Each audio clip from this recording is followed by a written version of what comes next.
ومن آیاتہ منامکم باللیل والنہار وابتغاؤکم من فضلہ ان فی ذلک لآیات لقوم یسمعون۔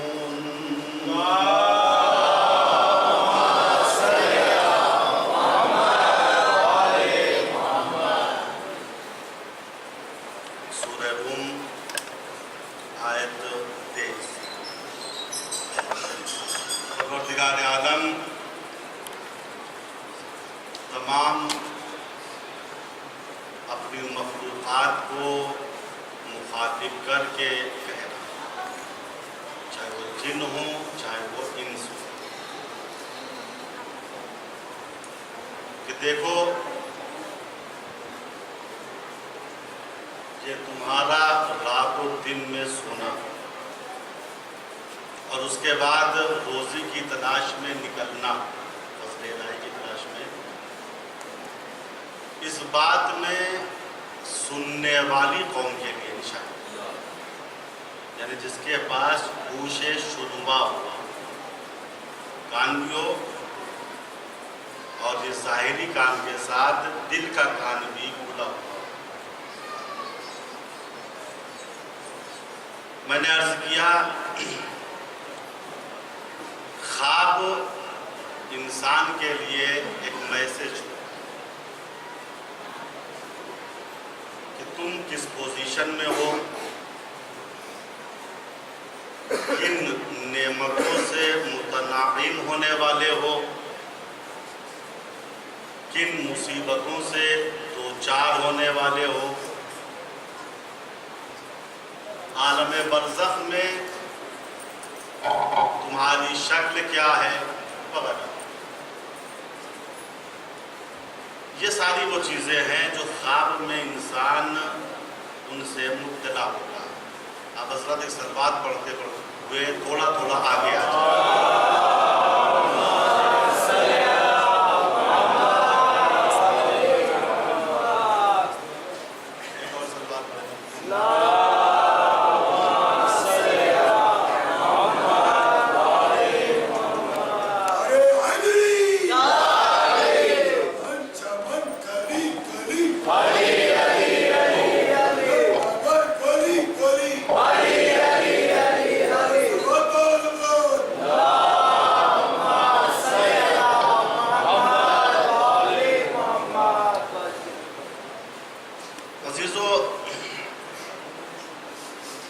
دیکھیے خواب جو ہے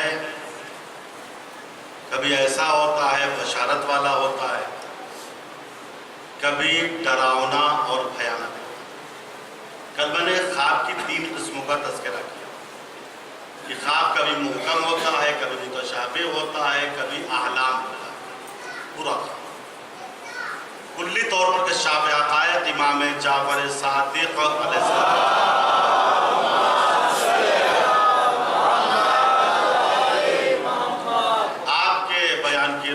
میں خواب کی 2 اہم قسمیں، ایک ہے بشارت من اللہ، یہ خواب ہوتا ہے اللہ کی طرف سے انسان کو بشارت، ایک خواب ہوتا ہے تحذیر من الشیطان، شیطان کی طرف سے تحذیر ہوتی ہے، ڈراؤنا خواب۔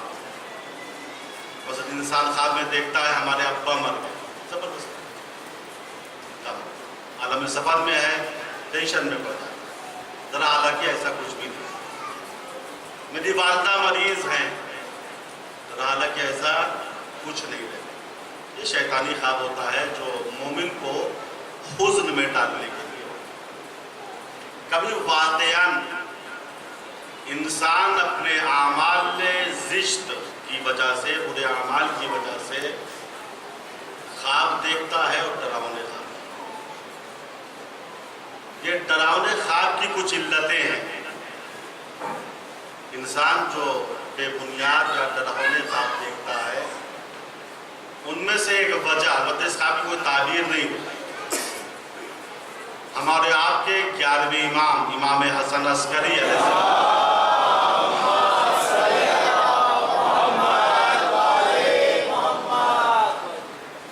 ارشاد فرماتے ہیں من اکثر المنام، جو انسان زیادہ سوتا ہے، رال احلام، وہ الٹے سیدھے کھاتے ہیں۔ تو زیادہ سونا یہ بھی انسان کو الٹے سیدھے خواب دیکھنے پر مجبور کرتا ہے۔ سونا انسان کے لیے جو علم طب میں بیان ہوا ہے 6 سے 8 گھنٹہ سونا ایک نارمل سونا، جو اس کے اوپر بعض لوگوں نے دیکھا 12 گھنٹہ 14 گھنٹہ سو رہے ہیں، 18 گھنٹہ سو رہے ہیں۔ تو زیادہ سونا بھی عام طریقے سے بیماری کی علامت ہے، اندر سے انسان کے اندر عفونت کا مرض ہے، ورم سے آ جاتا ہے، یا کم خونی ہوتی ہے، خون کی قلت، اس کی وجہ سے انسان کے اوپر ہر وقت نیند آنی پڑتی ہے۔ بہرحال یہ زیادہ سونا اس بات کا سبب ہوتا ہے کہ انسان بے بنیاد خواب دیتا ہے۔ اسی طریقے سے زیادہ کھانا، بعض لوگ ہوتے ہیں جو حلق تک کھاتے ہیں، یہ بھی انسان کو بے بنیاد خواب دیکھنے پر مجبور کرتا ہے۔ قرآن کا کلو واشربو، کھاؤ پیو، ولا تسرفوا، اسراف کھانے سے منع نہیں، مگر نارمل کھاؤ، اتنا نہ کھا لو کھانا بھی آپ سے پناہ مانگنے لگے۔ مولا کائنات علی ابن ابی طالب علیہ السلام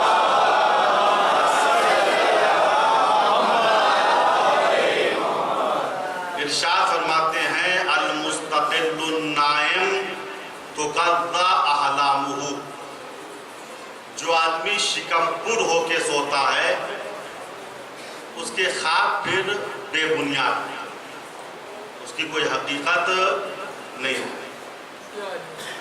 ایک شخص اللہ کے نبی حضرت محمد مصطفیٰ صلی اللہ علیہ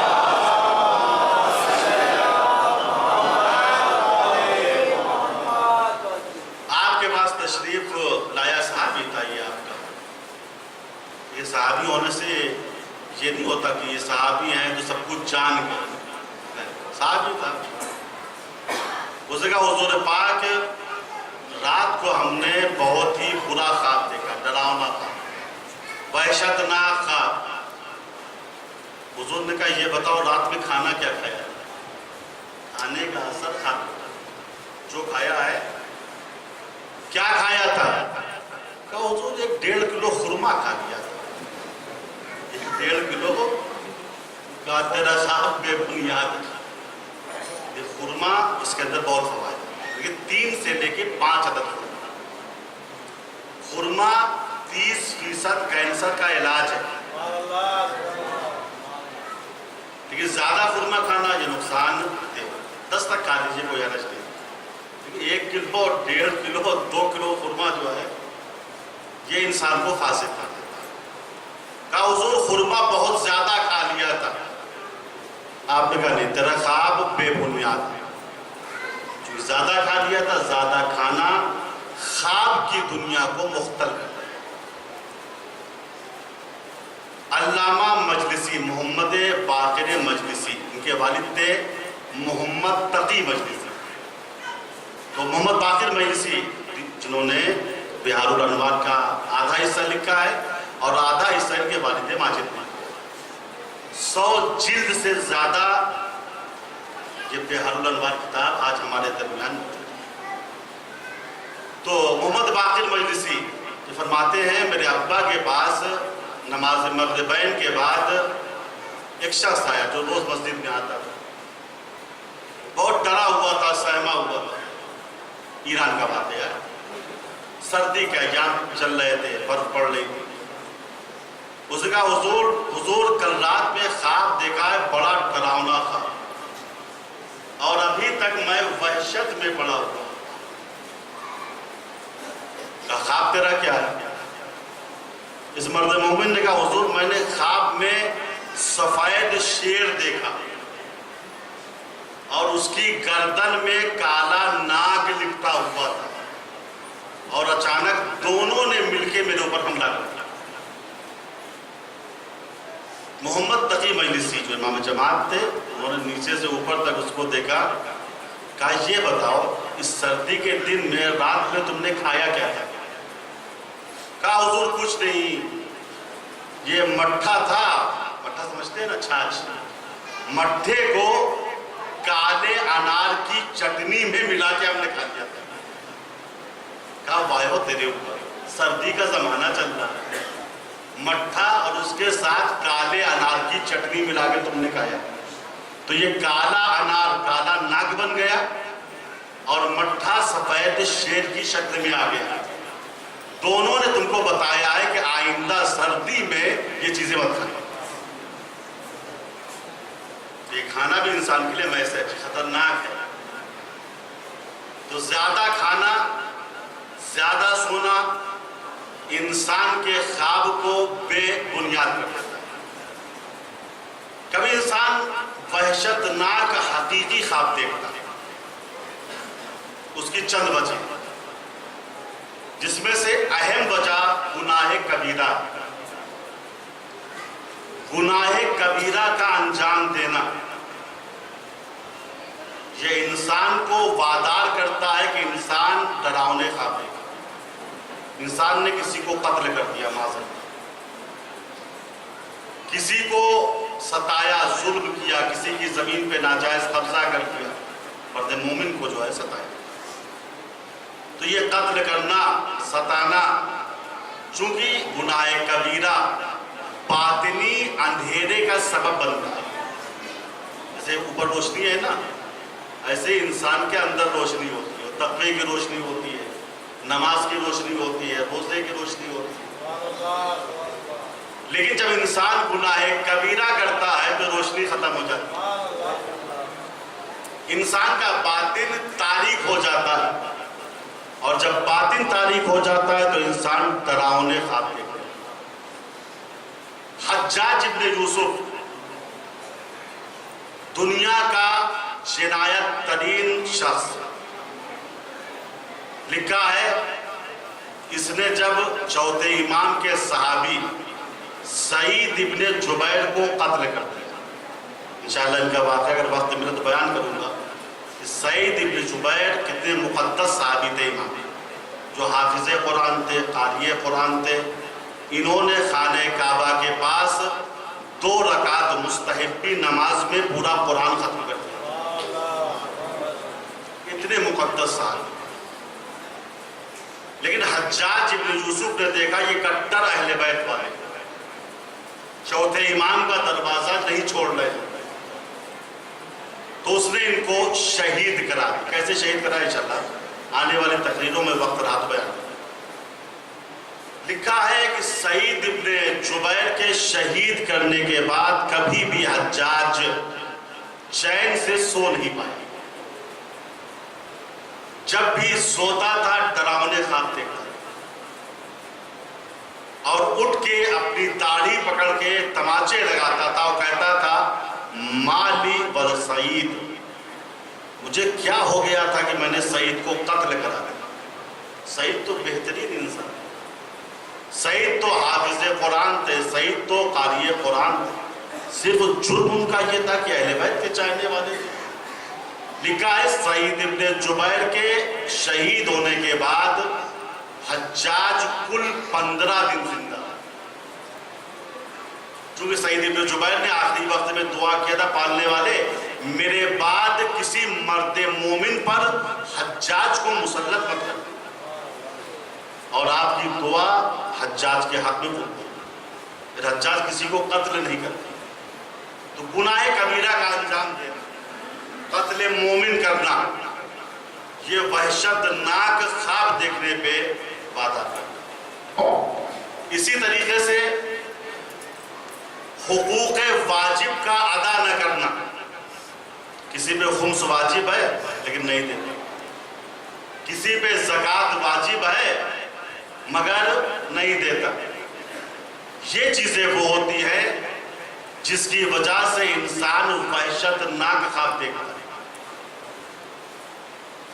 ایک شخص تھا، اس پارٹی کا تھا مسلمان مگر حکومتی آدمی تھا، اس نے دیکھا چھٹے امام کا ایک صحابی جا رہا ہے، کہا سنو میاں اپنے امام سے ایک چیز پوچھ لینا۔ کہا کون سی چیز؟ کہا میں بہت دنوں سے ڈراؤنے خواب دیکھتا ہوں، ایک ڈائن آتی ہے خواب میں اور مجھے ڈرواتی ہے۔ کہتے امام سے پوچھو اس کی تعبیر کیا ہے، وجہ کیا ہے، میں ڈراؤنے خواب کیوں دیکھتا ہوں؟ غور کیجئے، یہ شخص حکومتی آدمی ہے، اس پارٹی کا ہے، لیکن امام کے صحابی سے کہہ رہا ہے جاؤ اپنے امام سے پوچھو کہ میں ڈراؤنے خواب کیوں دیکھتا ہوں۔ تو اس کے معنی یہ ہے دشمنان اہل بیت بھی جانتے تھے اگر علم رسول لینا ہے تو در اہل بیت پہ آنا پڑے گا۔ صلوات پڑھے ور محمد ہوا۔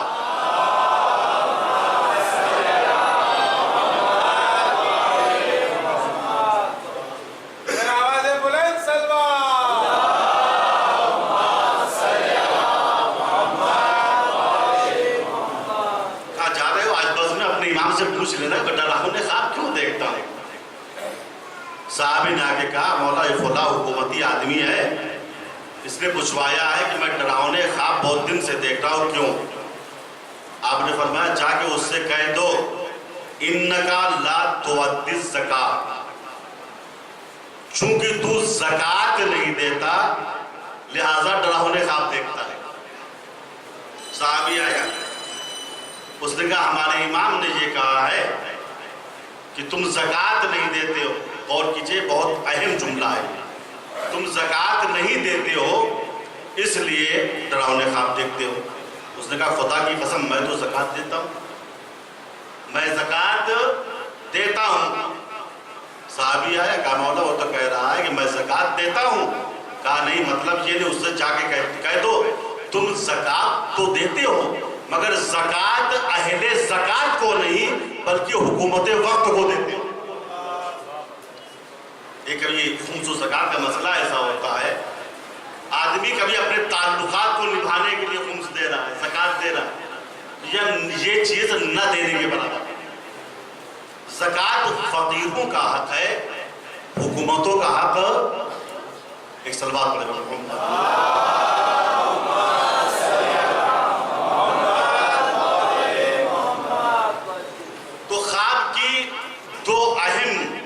قسمیں جو میں نے بیان کی، ایک کل قسم تھی اور ایک آج قسم۔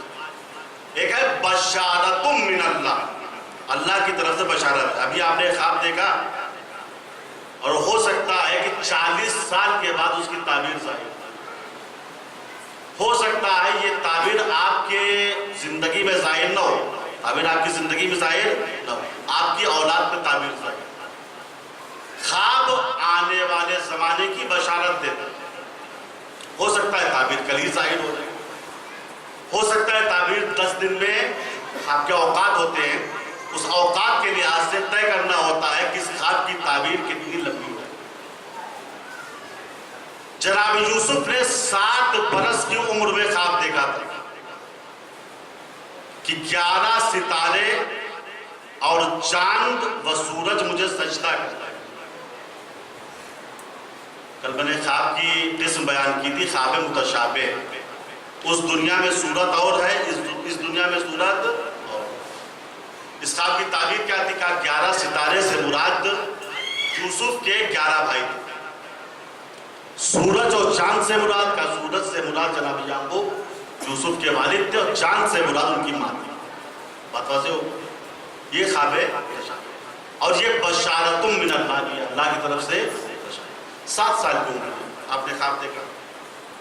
قرآن کریم سورہ یوسف میں تذکرہ اس طریقے سے کیا گیا ہے، اس قال یوسف لأبیہ یا ابت انی رأیت 11 کوكبا والشمس والقمر رأیتهم لی ساجدین قال یا بنی لا تقصص رؤیاک علی اخوتک فیکیدوا لک کیدا ان الشیطان للانسان عدو مبین۔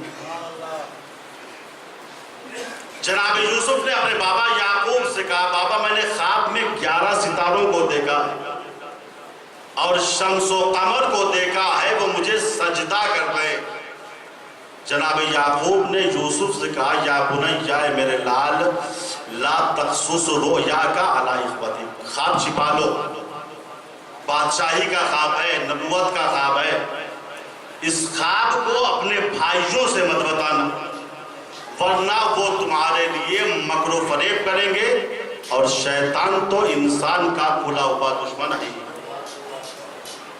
جناب یعقوب نے منع کیا یوسف کو، یہ خواب بادشاہت کا خواب ہے، نبوت کا خواب ہے، رسالت کا خواب ہے، بھائیوں سے مت بتانا ورنہ ان کا حسد بڑھ جائے گا۔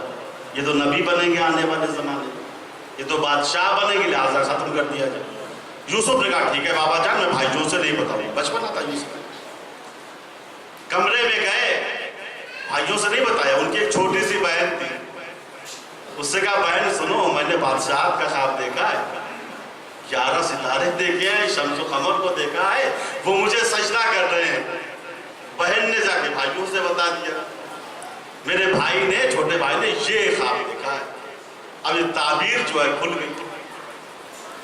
یوسف کے بھائیوں کا حسد بڑھ گیا۔ لو جب تک یوسف نے خواب نہیں دیکھا تھا، بابا اتنا چاہتے تھے، ہر وقت آغوش میں لیے رہتے تھے، گود میں لیے رہتے تھے، پیشانی کا بوسہ دیا کرتے تھے، ہر چیز میں ان کو مقدم کیا کرتے تھے۔ اب تو یوسف نے شہنشاہیت کا خواب بھی دیکھ لیا ہے، اب بابا کتنا چاہیں گے؟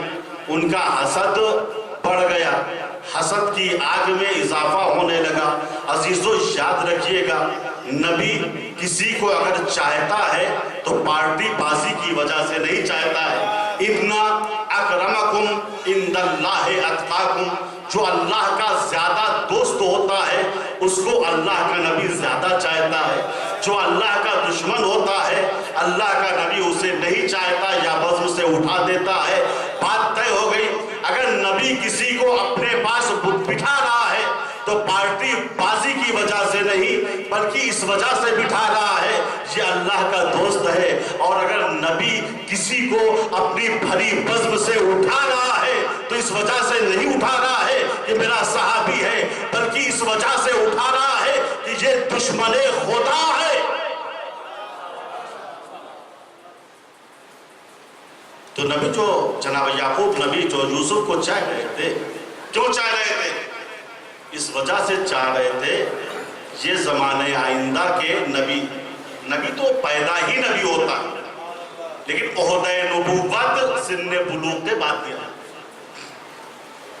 اب وہ حسد بڑھ رہا تھا، کینہ ان کے دل میں بڑھ رہا تھا، کیا کریں کہ یوسف کو ابا جان سے جدا کر دیں۔ یہ 11 ستارے ہیں، ان میں سے ایک ستارہ جو بنیامین کی شکل میں تھا وہ جدا تھا، وہ واقعاً ستارہ تھا، لیکن 10 ستارے یہ کریکٹر کے اعتبار سے زیادہ اچھے نہیں تھے، نبی کا کہنا نہیں مان رہے تھے، یوسف سے بغض رکھے ہوئے تھے۔ توجہ فرمائیں، زمانہ گزرتا رہا، یہ آتے رہے اور حسد میں اضافہ ہوتا رہا، روز کہتے تھے بابا جان آپ ہم پہ اعتبار کیوں نہیں کرتے؟ ہم لوگ جنگل جاتے ہیں کھیلنے کے لیے، یوسف کو ہمارے ساتھ بھیج دیجیے۔ جناب یعقوب ہر مرتبہ کوئی نہ کوئی بہانہ کرتے اور ان کا حسد بڑھ جاتا تھا۔ یاد رکھیے گا، حسد ایک جان لیوا بیماری ہے، جس کو حسد کا مرض لگ جاتا ہے وہ انسان ہلاک ہو جاتا ہے۔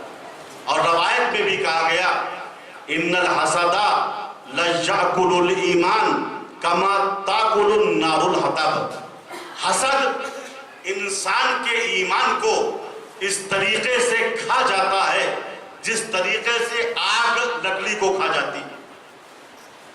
ہم نے کہا لا الہ الا اللہ، توحید کا کلمہ پڑھنے کے بعد کسی مومن کے متعلق حسد کی آگ بھڑک گئی۔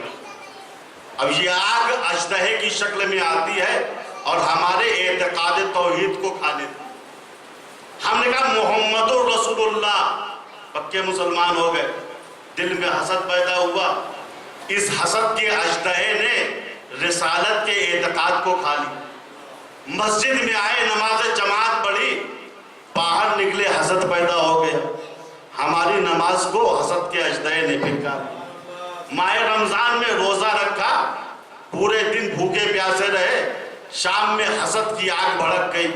اس حسد کی آگ کو جیسے یہ حسد کی آگ بڑھی اور یہ ہمارا اعتقاد روزے کے بارے میں جو تھا، اس روزے کو حسد کے اژدہے نے کھا لیا۔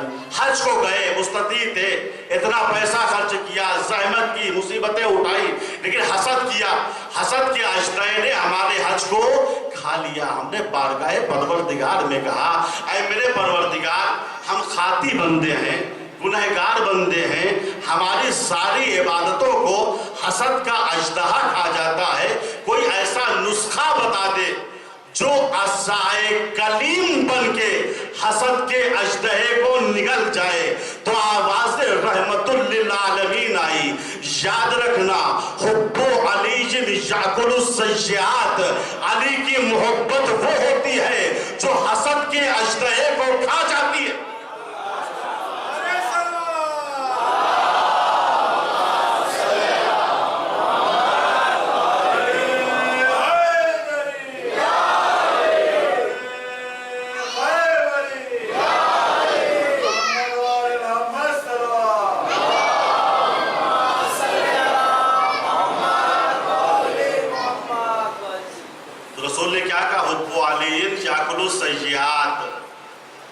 سچے معنی میں علی کے محب بن جاؤ، حسد کا اژدہا تمہارے دل کے قریب آئے گا ہی۔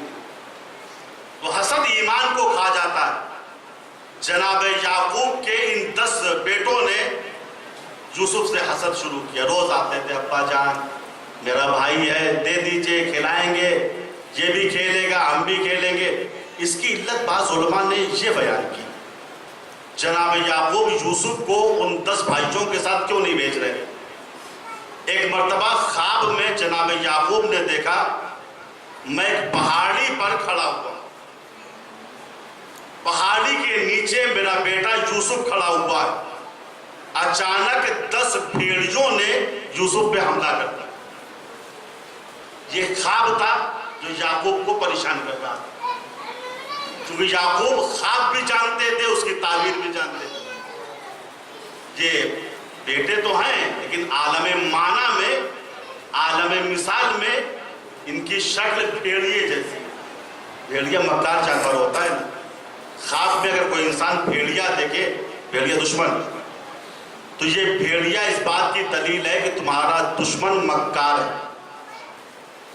صاحب حیات الحیوان لکھتے ہیں کہ بھیڑیا مکار ہوتا ہے، جو مکار ہوتا ہے نا وہ ہمیشہ خطرہ محسوس کرتا ہے۔ یہ لکھتے ہیں کہ بھیڑیا جب سوتا ہے جنگل میں تو اس کی ایک آنکھ کھلی ہوئی ہوتی ہے، ایک آنکھ بند ہوتی ہے۔ وجہ یہ ہے چونکہ خود مکار جانور ہے، لہٰذا وہ جانتا ہے میرے ساتھ مکاری ضرور ہو۔ تو یہ تو اصلی بھیڑیا ہے، لیکن جو عالم خواب کا بھیڑیا شکل انسان جیسی ہے۔ اچھا آپ حضرات سے گزارش ہے تھوڑا اور قریب آ جائے، آگے بہت جگہ ہے تاکہ بعد میں آنے والے افراد کو پریشانی نہ ہو۔ صلوات پڑھے بر محمد اور آج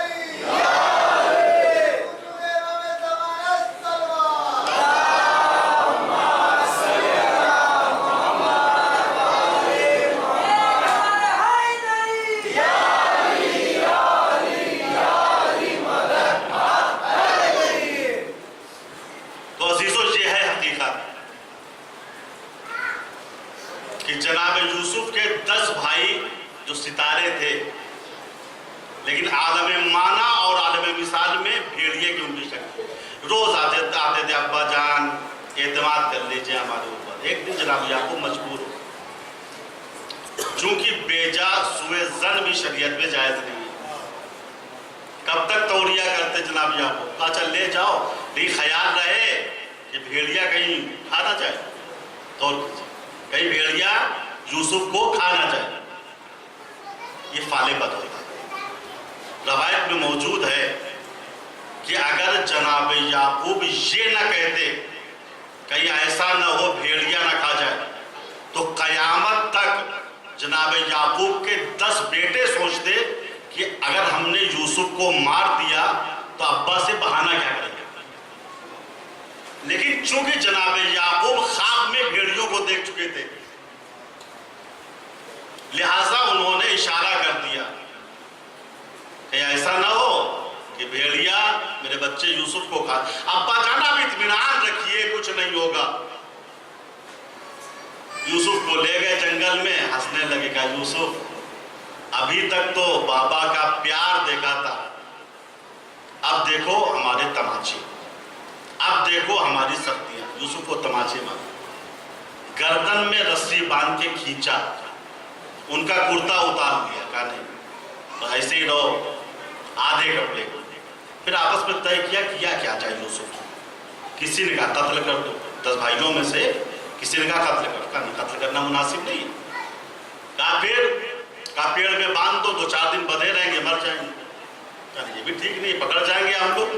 ابا جان اگر ڈھونڈنے نکل پڑے تب کسی نے کہا وہ کنواں جو ہے نا وہ بڑا گہرا ہے، اس کے اندر یوسف کو ڈال دو، اگر وہ اندر سے آواز بھی دیں گے تب بھی باہر آواز نہیں آئے۔ کہا یہ مشورہ اچھا۔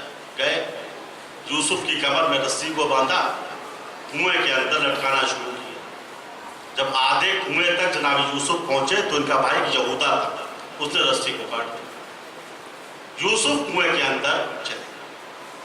اب شام ہونے لگی، آپس میں طے کیا انہوں نے ابا جان کو کیا جواب دیں گے۔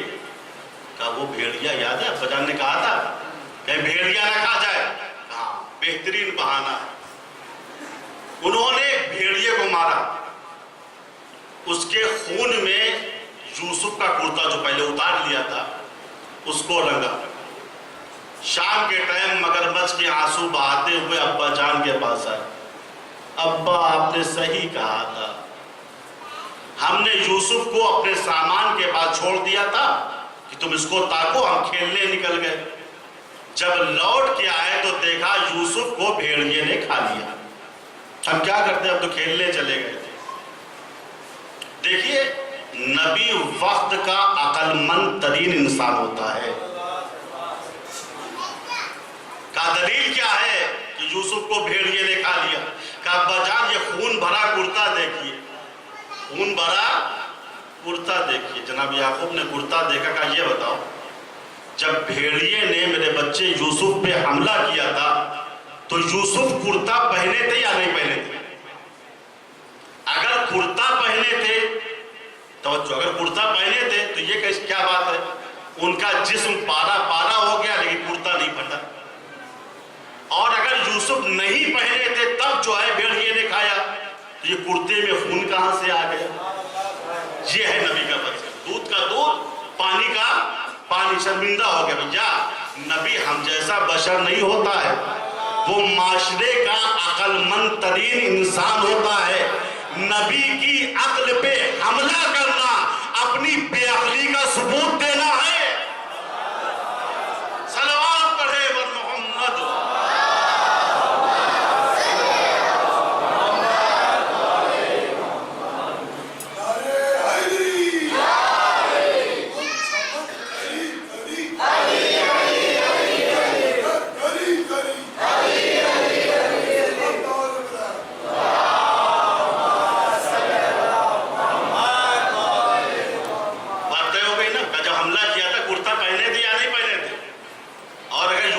میرا لال کرتا پہنے تھا تو کیسے ہوا؟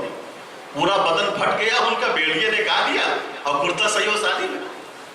اور اگر یوسف نہیں پہنے تھے کرتا تو جعلی خون کہاں سے آ گیا؟ شرمندہ ہو گئے، لیکن تھے بڑے ضدی۔ بنی اسرائیل کی ضد مشہور ہے، نہیں ابا آپ دلیلوں میں ہم سے جیت جاتے ہیں لیکن حقیقت وہی ہے جو ہم نے کہا ہے، بھیڑیے نے یوسف کو کھایا ہے۔ اگر آپ کو یقین نہ ہو تو ہم اس بھیڑیے کو پکڑ کے لائیں گے جس نے میرے بھائی یوسف کو کھایا ہے۔ جاؤ اچھا پکڑ کے لاؤ۔ پھر 10 بھائی نکلے، گئے غار میں، دیکھا بھیڑیا لیٹا ہوا ہے، اسے رسی سے باندھ لیا، کھینچتے ہوئے یعقوب نبی کے پاس لائے۔ ابا جان یہ وہی بھیڑیا ہے، لکھا ہے راستے میں اس کے منہ میں خون بھی مل دیا تھا۔ کہا ابا یہ وہی بھیڑیا ہے جس نے میرے بھائی یوسف کو کھایا ہے، دیکھیے منہ میں خون لگا ہوا ہے۔ لکھا ہے جناب یعقوب نے بھیڑیے سے کہا اے بھیڑیا کیا تو نے میرے بیٹے یوسف کو کھایا ہے؟ یہ ہے نبی. کیا تو نے میرے لال یوسف کو کھایا ہے؟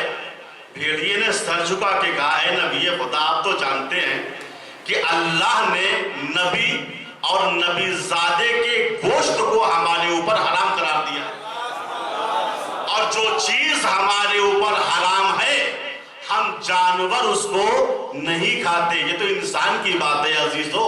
انسان جانتا ہے غیبت حرام ہے مگر کرتا ہے. انسان جانتا ہے جھوٹ حرام ہے مگر بولتا ہے. انسان جانتا ہے سود حرام ہے مگر کھاتا ہے.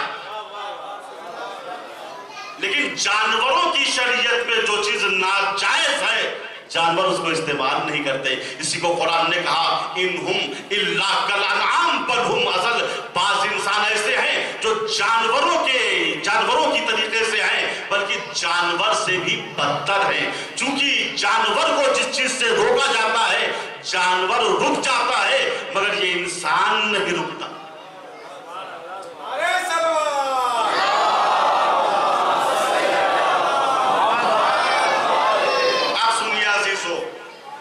جھوٹ کھل گیا، 10 بھائی سب جھکا کے بھاگ لیے، یہی کہتے ہوئے نہیں اس میں بھی کوئی چکر ہے.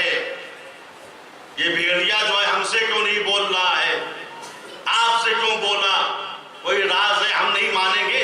اسی بھیڑیے نے کھایا ہے یوسف کو. جناب یعقوب کا جملہ قرآن نے نقل کیا، آپ نے فرمایا وا اسفاہ علی یوسف، وائے میرا بیٹا یوسف. اور یہ کہہ کے آئے صد بھری وَبْيَضَّتْ عَيْنَاهُ مِنَ الْغُزْنِ، ان کی دونوں آنکھیں غموں سے سفید اندھے ہو. یوسف کے بعد آنکھوں کا کیا فائدہ ہے؟ یہ بھی مصلحت خدا تھی. یعقوب نہیں چاہتے تھے کہ ان بھیڑیوں کو ہر وقت میں نظروں سے دیکھوں. یوسف تو نہیں ہے کس کے لیے آنکھ چاہیے. اب ادھر یوسف کے 10 بھائی دوسرے دن صبح آئے اس کنویں کے پاس جہاں جناب یوسف کو جس کنویں میں ڈالا تھا. لکھا ہے جب یہ ڈال کے چلے گئے تو صبح سویرے قافلہ آیا تھا جو مصر جا رہا تھا. واقعہ معلوم ہے صرف اشارہ عرض کرنا. اس قافلے نے جو ہے جب ڈول ڈالا کنویں کے اندر یوسف نے اس کو پکڑ لیا. پانی کے ساتھ یوسف بھی نکل آئے، وہ بھی خوش ہو گئے. صبح ہوئی 10 بھائی پہنچ گئے. انہوں نے کہا یہ تو میرا غلام ہے تم نے کیوں نکالا؟ یوسف کو اشارہ کیا اگر تم نے بتایا بھائی ہے تو مار ڈالیں گے. یوسف خاموش رہے. مصلحت خدا بھی یہی تھی. کہا اگر غلام ہے تو بیچ ڈالو میرے ہاتھ. کہاں بیچیں گے؟ کہا کتنے میں؟ کہا 5 دینار. لکھا ہے یوسف کے بھائیوں نے یوسف کو 5 دینار میں بیچ ڈالا اور اس میں بھی یوسف کی بے عزتی کی تھی. یوسف حقیقت سمجھ تو تمہاری کوئی اہمیت نہیں ہے گھر کے اندر. 5 دینار کا بے عزتی کی انہوں نے اپنے لحاظ سے یوسف کی. اب یہ مصر کا قافلہ تھا. دوسرے دن آمادہ پر سفر ہوا. یہ قافلہ یوسف کو بازار مصر میں لایا اور جہاں غلام بکتے تھے وہاں کھڑا کر دیا. کہاؤ قیمت لگاؤ. کسی نے کہا 1000 درہم میں اس غلام کو خریدوں گا. کسی نے کہا 10,000 درہم. کسی نے کہا 1,00,000 درہم. بھیڑ لگی ہوئی تھی. بادشاہ مصر اپنی ملکہ کے ساتھ گزر رہا تھا. اس نے دیکھا ارے یہاں بھیڑ لگی ہوئی ہے کیا بات ہے؟ کہا ایک غلام ہے جس کے بارے میں بولی لگ رہی ہے. 1,00,000 دینار کی بولی لگ چکی ہے. بادشاہ مصر آیا. اس نے غلام کو دیکھا. کہا تم کیا دو گے؟ بیچنے والے نے کہا تم کیا دو گے اے بادشاہ سلامت؟ بادشاہ نے سوچا کہ میں اس غلام کے 2 برابر سونا دوں گا.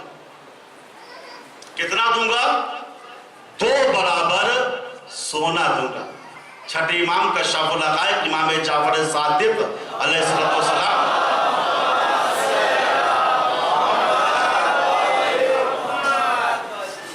اس واقعے کے بعد فرماتے ہیں کہ اللہ والوں کا حساب ایسے ہی ہوتا ہے. یوسف کے بھائیوں نے یوسف کو 5 دینار میں بیچ کر یوسف کی بے عزتی کی تھی تو اللہ نے ایسا خریدار بھیج دیا جس نے یوسف کے 2 برابر سونا دیا ہے. اللہ والوں کا حساب ایسے ہی ہوتا ہے. اگر کسی جگہ کسی اللہ والے کی عزت کم کی جاتی ہے تو دوسری جگہ اللہ اسے 1000 برابر عزت دیتا ہے.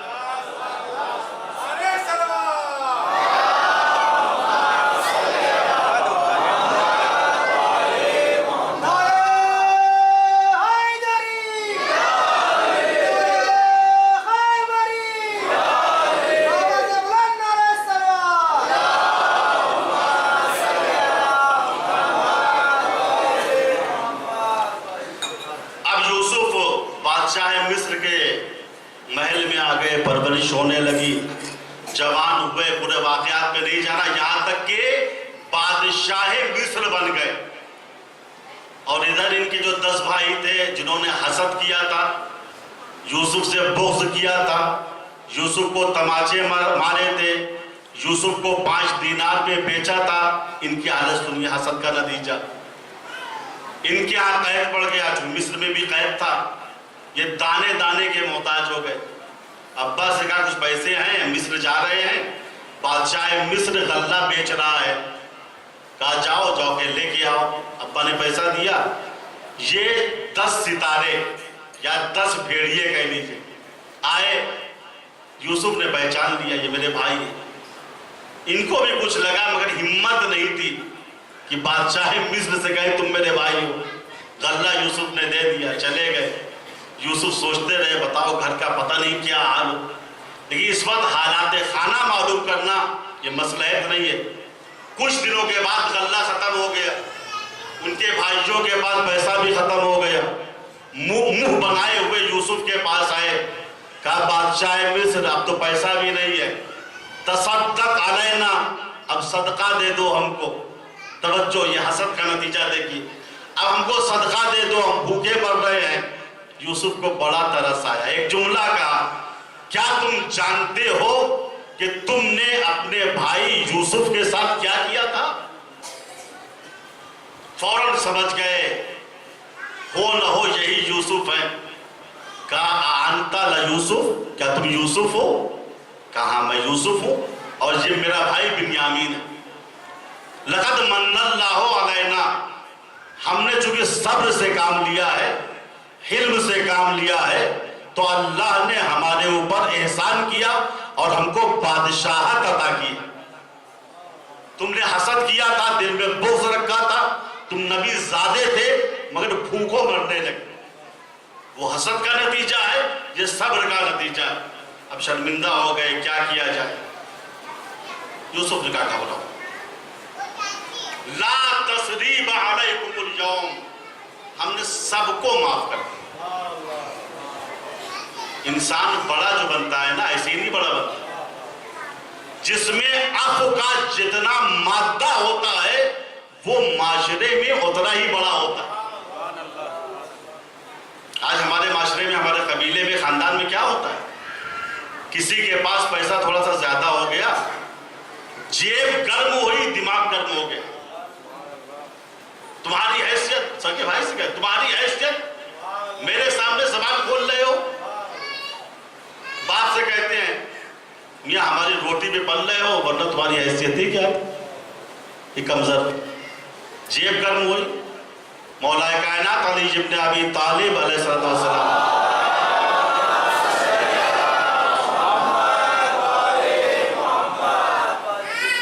ارشاد فرماتے ہیں وَقْرِمْ عَشِيرَتَكَ فَإِنَّهُمْ جَنَاحَكَ الَّذِي بِهِ تَطِيرُ وَأَصْلُكَ الَّذِي یا أَصْلُكَ الَّتِي إِلَيْهِ تَصِيرُ وَعَيْدُكَ الَّتِي بِهَا تَصُولُ. اپنے خاندان والوں کا احترام کرو, اور اپنے خاندان والوں کا احترام, چونکہ یہ تمہارے پر ہیں جن کے ذریعے سے تم پرواز کرتے ہو. یہ تمہاری اصلیت ہیں جن کی طرف تمہاری بازگشت ہے. چاہے جہاں چلے جاؤ پوچھا جائے کس خاندان کے ہو, ابا کا نام کیا تھا, دادا کا نام کیا تھا, تمہاری اصل ہے. یہ تمہارے ہاتھ ہیں دشمن کے مقابلے میں, چاہے جتنے برے ہو, ہیں تمہارے. مثل مشہور ہے نا, غیر مارتا ہے تو دھوپ میں ڈال دیتا ہے, اپنا مارتا ہے تو سائے میں ڈال کے جاتا ہے. خاندان والوں کی عظمت سمجھو. یہ تمہارے ہاتھ. جناب یوسف نے کہا ہم نے تم کو معاف کر دیا، لیکن سنو آج کے بعد سے بھرے دربار میں بیٹھ کے دوپہر کا کھانا ہم ساتھ میں کھائیں گے. کہا نہیں وہ اچھا نہیں لگے گا. کہا نہیں اچھا لگے یا نہیں، ہم لوگ بھائی بھائی مل کے جو ہوا سو ہوا، ہم نے بلا دیا ساتھ میں کھانا کھائیں. اب جناب یوسف اپنے 11 بھائیوں کے ساتھ، 10 تو یہ تھے، 11ویں بنیان روز کھانا کھاتے. دربار والے بڑے خوش ہوتے، ماشاءاللہ 12 بھائی ایک ساتھ ہے، کتنا اتحاد ہو گیا ان کے درمیان. ایک دن جب جناب یوسف نہیں تھے، بھائیوں نے آپس میں طے کیا. دیکھیے یاد رکھیے گا، جو عزت انسان کو اپنے خاندان سے ملتی ہے وہ عزت بادشاہ بننے کے بعد بھی نہیں ملتی. بھائیوں نے طے کیا ایسا ہے میاں، ہم نے یوسف کے ساتھ اتنا برا کیا لیکن یوسف اتنی اچھائی کر رہے ہیں، کھانا بھی ساتھ میں کھاتے ہیں، ہم شرمندہ ہمیشہ رہتے ہیں. ایسا کرتے ہیں کہ یوسف سے الگ کھانا کھایا کریں، آج معذرت کر لیں گے، ہم بڑے شرمندہ ہیں یوسف سے. لکھا ہے جب زور کے ٹائم یوسف کھانے کے دسترخوان پہ آئے تو بھائیوں نے کہا یوسف ہم کو معاف کر دینا، ہم بڑے شرمندہ ہوتے ہیں تمہارے ساتھ جب بیٹھ کے کھانا کھاتے ہیں. ہم نے تمہارے ساتھ اتنی برائی کی اور تم ہمیں تخت پہ بٹھاتے ہو، ساتھ میں کھانا کھلاتے ہو، اچھا نہیں لگتا. یوسف نے کہا نہیں بھائیو، ایسی غلطی میرے ساتھ اب نہ کرو، مجھے تنہا مت چھوڑو. چونکہ تمہارے مصر میں آنے کے بعد جو مجھ یوسف کو عزت ملی ہے وہ عزت بادشاہت سے مجھ کو نہیں ملی تھی. میں بادشاہ مصر ضرور تھا لیکن اہل مصر مجھے ذلت کی نگاہوں سے دیکھتے تھے، کہتے تھے یوسف زلیخا کا غلام ہے، ایک عورت کا غلام ہے جو بادشاہت پا گیا ہے. لیکن تمہارے آنے کے بعد اہل مصر نے سمجھ لیا کہ میرا تعلق غلام خاندان سے نہیں ہے، میرے 11 بھائی ہیں، میرے بابا یعقوب نبی ہیں، میرا رشتہ نسب ابراہیم نبی سے ملتا ہے.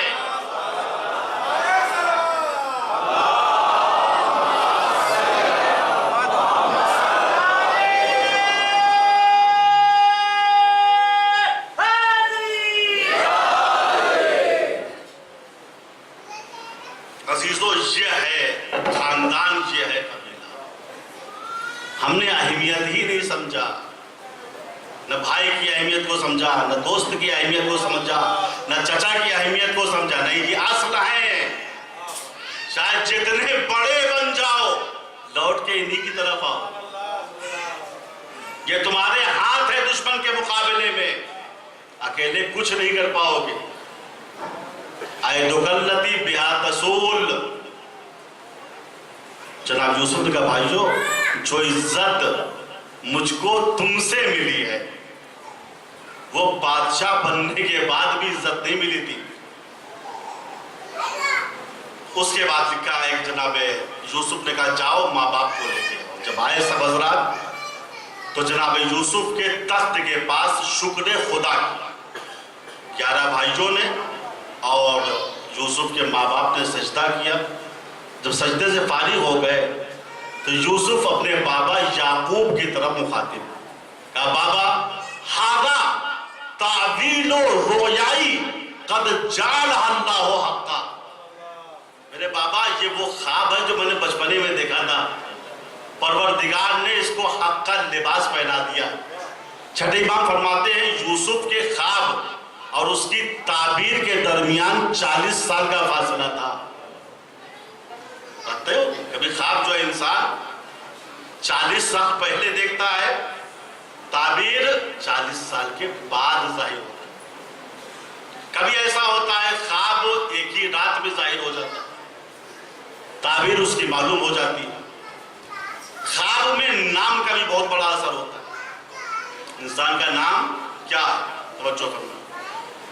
لکھا ہے سدیر سیرفی چھٹے امام کے شاگرد خاص، انہوں نے خواب میں دیکھا اللہ کے پیغمبر خرما کھا رہے ہیں مسجد میں بیٹھے ہوئے. قریب پہنچے، کہا حضور اگر ہو سکے تو خرما عنایت فرما دیجئے. حضور پاک نے عالم خواب میں سدیر سیرفی کو ایک خرما دے دیا. سدیر نے کھا لیا, بڑا مزہ ہے, رسول کے ہاتھ کا خرما تھا. کہا حضور اور دے دیجئے, 2 خرما دیے. کہا حضور اور 3, یہاں تک کہ 8 خرمے حالت خواب میں اللہ کے پیغمبر نے سدیر کو دی. آنکھ کھل گئی, سمجھ میں نہیں آئے کیا خواب ہے. صبح کو امام کے گھر پہ آئے. امام بیٹھک میں بیٹھے ہوئے خرما کھا رہے تھے. جس طریقے سے خواب میں سدیر نے رسول کو دیکھا تھا, اسی انداز میں چھٹے امام بیٹھے ہوئے تھے. قریب گئے, پتہ نہیں خواب سچا ہے یا جھوٹا ہے. ہاتھ پھیلایا, کہا فرزند رسول خرما دے دیجئے. امام نے ایک خرما اٹھایا, دے دیا. سدیر نے کہا حضور اور خرما. کہا لو دوسرا خرما. کہا حضور اور. کہا لو. یہاں تک کہ امام نے 8 خرمے دیے. پھر سدیر نے ہاتھ بڑھائے, مولا ایک خرما اور دے دیجئے. امام مسکرائے, سدیر لو زادکا جدی لزدنا, اگر عالم خواب میں میرے جد تم کو زیادہ دیتے تو میں بھی زیادہ دے دیتا.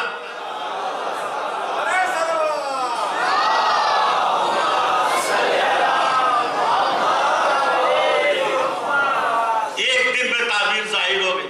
امام نے کہا اگر ہمارے جد نے خواب میں 8 خرمے سے زیادہ تم کو دیے ہوتے تو میں بھی خرما بڑھا دیتا. لہٰذا چونکہ جد نے زیادہ نہیں دیا, ہم بھی زیادہ نہیں دیں گے. امام یہ کہہ کے بتا رہے ہیں جہاں قسمت ہوتی ہے وہاں عمل میں اختلاف نہیں ہوتا. جو اول کا حکم ہوتا ہے وہی آخر کا حکم ہوتا ہے. صلوات پڑھے بر محمد.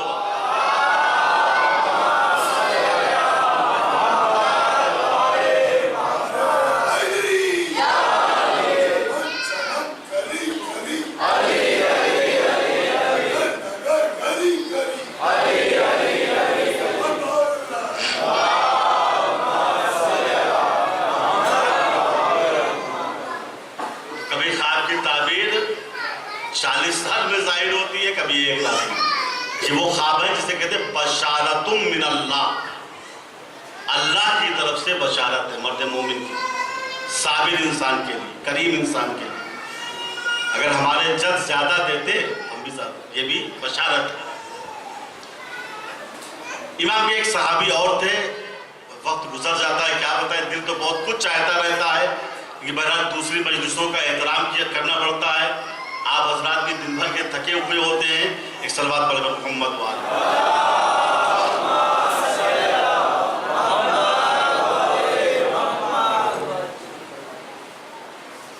موسیٰ عطار, موسیٰ عطار یہ بھی چھٹے امام کی شاگرد ہے. ایک دن صبح سویرے امام کے پاس آئے, کہا مولا لگتا ہے میں مر جاؤں گا, لگتا ہے میں مر جاؤں گا. کہا کیا ہوا؟ کہا میں نے خواب میں اپنے مردہ داماد کو دیکھا ہے. میرا داماد تھا مر گیا, اس کو میں نے خواب میں دیکھا, اور یہ بھی دیکھا کہ وہ مرحوم اس کو گلے سے لگائے ہوئے. میں سمجھتا ہوں اب میں مر جاؤں گا, مردے نے مجھ کو گلے سے لگا لیا. امام نے فرمایا موسیٰ موت برحق, چاہے تم جہاں رہو موت تم کو ڈھونڈ لے گی. موت کو صبح و شام یاد کیا, لیکن تمہارے خواب کی تعبیر وہ نہیں ہے جو تم سمجھے. کیا مولا خواب کی تعبیر کیا؟ کہا دیکھو عالم خواب میں مردوں سے گلے ملنا یہ طول عمر کی نشانی ہے. عمر تمہاری زیادہ ہو. اچھا موسیٰ یہ بتاؤ تمہارے داماد کا نام کیا تھا؟ میں نے کہا بیان کیا تھا تعبیر خواب میں نام کا بھی اثر ہے. کہا تمہارے داماد کا نام کیا تھا؟ موسیٰ نے کہا مولا میرے داماد کا نام حسین تھا. امام کی آنکھوں میں آنسو. کہا حسین نام تھا؟ حسین کہاں؟ کہا سنو اور یہ بشارت تمام شیعوں کو دے دو, جو حسین کے ہم نام شخص کو عالم خواب میں دیکھے گا وہ اس وقت تک اس دنیا سے نہیں جائے گا جب تک قبر حسین کی زیارت نہ کرے. جی ہے عزیز, حسین کا مرتبہ، حسین نامی شخص کو اور خواب میں بھی دیکھ لیا تو کربلا کی زیارت نصیب ہوئی۔ چونکہ حسین کی محبت ہر ایک کو نہیں ملتی۔ من اراد اللہ بہ الخیر قذف فی قلبہ حب الحسین، اللہ جس کے ساتھ اچھائی کا ارادہ کرتا ہے اس کے دل میں محبت حسین کو ڈال دیتا ہے۔ حسین کا نام آیا، آپ کی آنکھوں میں آنسو آ گئے، کیوں؟ حسین سے محبت ہے۔ آج شب 3 محرم ہے نا، زہرا کا لال کربلا میں وارد ہو چکا ہے، فوج پہ فوج آ رہی ہے، قتل حسین کی تیاریاں ہو رہی ہیں۔ روز عاشور نمودار ہوا، حسین کے بہت سے عزیز و انصار شہید ہوئے اور کچھ ابھی باقی تھے۔ لکھا ہے وہب کلبی جو عبداللہ کے بیٹے تھے، عبداللہ عیسائی تھے، انہوں نے حضرت علی کے ہاتھوں پر کلمہ پڑھا تھا۔ وہب کلبی کا گزر روز عاشور کربلا کے صحرا سے ہو رہا تھا۔ وہب کلبی شادی کر کے اپنی ماں اور زوجہ کے ساتھ واپس ہو رہے تھے۔ آپ کی شادی کا 17واں دن تھا۔ کربلا کے میدان میں خیمہ نصب کیا، تھوڑی دیر آرام کیا، لیکن جب خیمے سے باہر نکلے دیکھا چاروں طرف فوج نظر آ رہی۔ ایک فوجی کو بلایا کہ بھیا خبر خیر تو ہے، کچھ دن پہلے ہم ادھر سے گزرے تھے، کوئی فوج نہیں تھی، آج فوج ہے، علمان الحفیظ کی صدائیں ہیں، کیا ہوا؟ اس فوجی نے کہا کیا تم کو معلوم نہیں ہے زہرا کے لال کو مہمان بلا کر کربلا کے میدان میں چاروں طرف سے گھیر لیا گیا؟ حسین کے بہت سے عزیز و انصار شہید ہو چکے، بس اتنا سننا تھا۔ وہب کلبی نے گریبان کو چاکر سر پہ خاک ڈالی، روتے ہوئے خیمے میں آئے۔ وہب کی ماں کی نگاہ وہب پہ پڑی، عجیب منظر ہے، سر پہ خاک ہے، آنکھوں میں آنسو ہے، گریبان چاک ہے۔ کہا بیٹا وہب، شادی کا کپڑا اتنی جلدی پھاڑا نہیں جاتا، میرے لال سر پہ خاک کیوں ہے، آنکھ میں آنسو کیوں ہے؟ کہا مادر گرامی کیا آپ کو معلوم نہیں ہے زہرا کے لال کو کربلا کے میدان میں چاروں طرف سے گھیر لیا گیا، آج پنجتن پاک کا خاتمہ ہو رہا۔ مادر گرامی آپ کی رائے کیا ہے، آپ کا مشورہ کیا ہے؟ مادر وہب نے کہا بیٹا یہ رائے و مشورے کا وقت نہیں ہے، سارے مال و اسباب کو رائے خدا میں چھوڑ دو اور جتنی جلدی ہو سکے حسین کی مدد کے لیے پہنچ جاؤ۔ وہب اپنی ماں اور زوجہ کے ساتھ خدمت امام میں روز عاشور آئے۔ وہب کی ماں آگے بڑھی، ہاتھ جوڑ کے کہا فرزند رسول، ہم آپ کی مصیبتوں کو دیکھ رہے ہیں، ہم آپ کی مدد کے لیے آئے ہیں، ہمیں جہاد کی اجازت دے دیجیے۔ حسین نے کہا مادر وہب، میرے نانا کی شریعت میں عورتوں سے جہاد ساقط ہے، تم خیمے میں جاؤ۔ پھر امام وہب کی طرف مخاطب ہوئے، کہا وہب تم نے بہت دیر کر دی، وہب شب عاشور تمہاری بڑی یاد آئی، وہب تم شب عاشور نہیں تھے مگر میں نے تمہاری طرف سے محضر شہادت پہ دستخط کر دیا۔ وہب نے کہا مولا بس زیادہ شرمندہ نہ کیجئے، مرنے کی اجازت دے دیجئے۔ امام نے کہا نہیں وہب تم میرے مہمان ہو، میں تمہاری خدمت ایک جرعہ آب سے نہیں کر پا رہا ہوں، کم سے کم تھوڑی دیر سائے میں بیٹھ جاؤ۔ وہب نے کہا نہیں مولا مجھ سے آپ کی مظلومیت دیکھی نہیں جاتی۔ مولا نے اجازت دی۔ وہب مقتل میں آئے، جہاد شروع کیا،